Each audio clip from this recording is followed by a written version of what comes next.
One evening, a man called James was on the road from Oxford to London. There weren't many cars on the road because it was late. Suddenly, in the lights of his car, he saw a woman by the road. She was quite young and very pretty. It's dangerous to walk along the road when it's dark and late, he thought. He stopped, opened the window, and asked the young woman, "Where are you going? It's dangerous to stand here at night. Perhaps I can take you to London with me." The young woman didn't answer, but she opened the door of the car and got in. James asked her a lot of questions. "What's your name? Where do you live? Why are you on the road at night? Is your family in London? Where are your friends?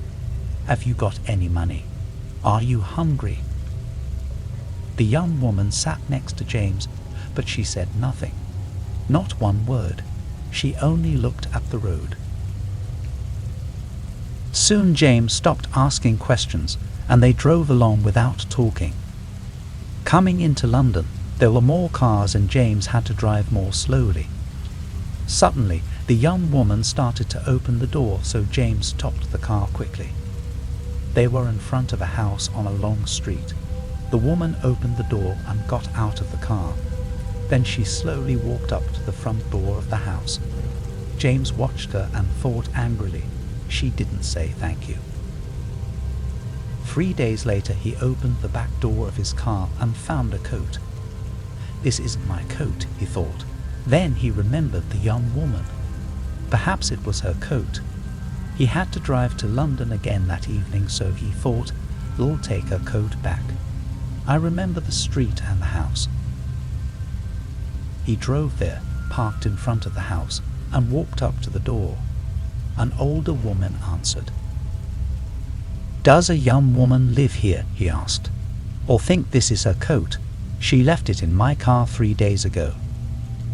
The woman looked at the coat and began to cry. "That was my daughter's coat." "Here, please give it back to her then," James said. "Well, can't," the woman said. "She's dead." "Dead," said James. "Yes, she died 5 years ago." 5 years ago?" James asked quietly.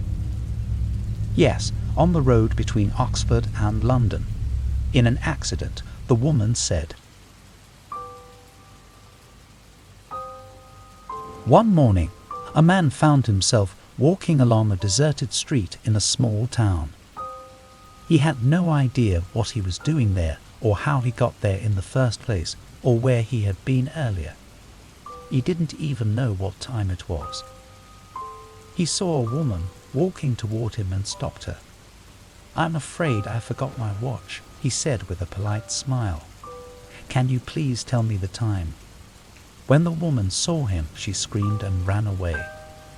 The man was shocked.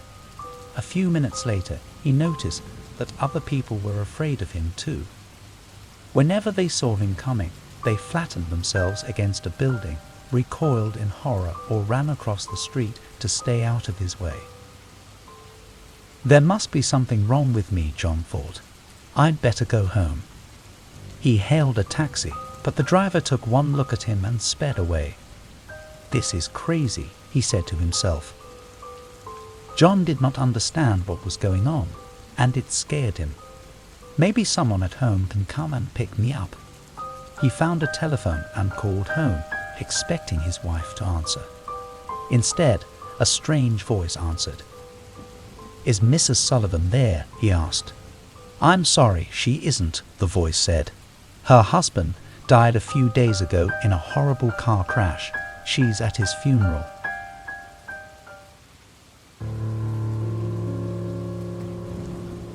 A young man and his wife were on a trip to visit his mother. Usually they arrived in time for supper, but they had had a late start, and now it was getting dark, so they decided to look for a place to stay overnight and drive on in the morning. Just off the road, they saw a small house in the woods. Maybe they rent rooms, the wife said, so they stopped to ask. An elderly man and woman came to the door. They didn't rent rooms, they said, but they would be glad to have them stay overnight as their guests. They had plenty of room, and they would enjoy the company. The old woman made coffee and brought out some cake, and the four of them talked for a while. Then the young couple were taken to their room.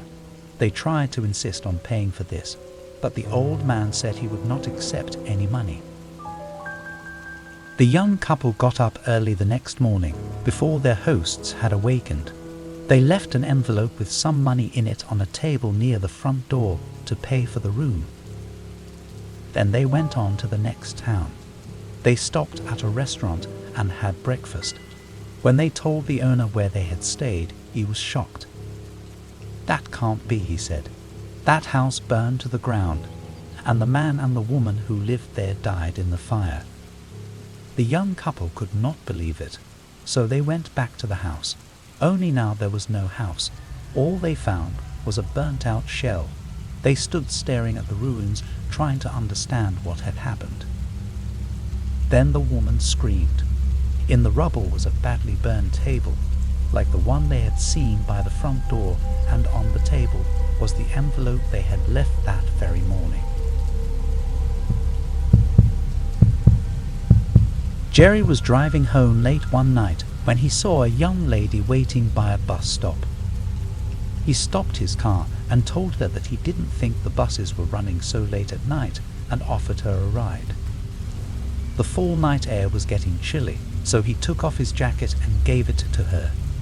Jerry found out that the girl's name was Mary and she was on her way home. After an hour's drive, they arrived at her home and he dropped her off by the front door. Jerry said goodnight and went home himself. The next day he remembered that Mary still had his jacket. He drove to her house and knocked on the door. An old woman answered. John told her about the ride he had given her daughter Mary and had come back to get the jacket he had lent her. The old woman looked very confused. John noticed a picture of Mary on the fireplace mantel. He pointed to it and told the old woman that that was the girl he had given a ride to. With her voice shaking, the old woman told Jerry that her daughter had been dead for many years and was buried in a cemetery about an hour's drive away from there. Jerry ran to his car and drove to the cemetery. He found his jacket neatly folded on top of a grave. The name on the gravestone was Mary.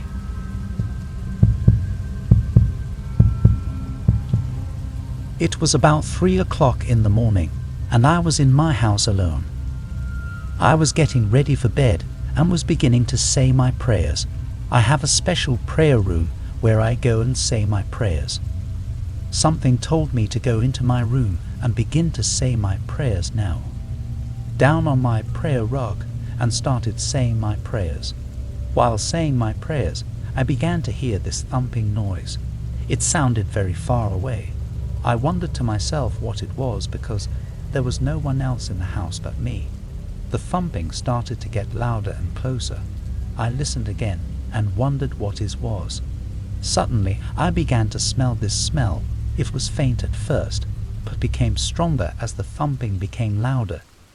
This smell smelled like despair, hopelessness, unhappiness, being lost, extreme sadness, emptiness.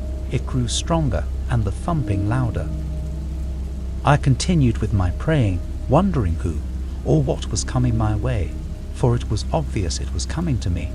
The thumping became like drums, banging one step at a time. Louder and louder it came, the smell overwhelming high. I continued praying. The sound suddenly stopped. I was totally petrified out of the corner of my eyes, for I was looking straight ahead, saying my prayers fervently. I saw this thing standing in the entrance of my prayer room. It was 8 to 9 feet tall. It was so black that the darkness silhouetted around it. I had no lights on in the other part of the house. It had a face like a bull, and it slowly turned its red eyes towards me and looked down on me where I was sitting saying my prayers. The feelings of despair, hopelessness, unhappiness, swaying and churning inside of it, screaming, crying out from its being. This thing looked straight at me for a full 30 seconds, not saying a word, just looking, watching, not coming into the room. I continued saying my prayers. Suddenly it vanished, disappeared without a trace. I finished my prayers and went to bed. True story, no lie. My experience from this made me realize that all the misery and misfortunes that mankind is experiencing and trying to correct stems from this one creature who creates and consumes people manifesting these types of energies. Until we realize this is the real villain trying to correct those ills mentioned, it is useless.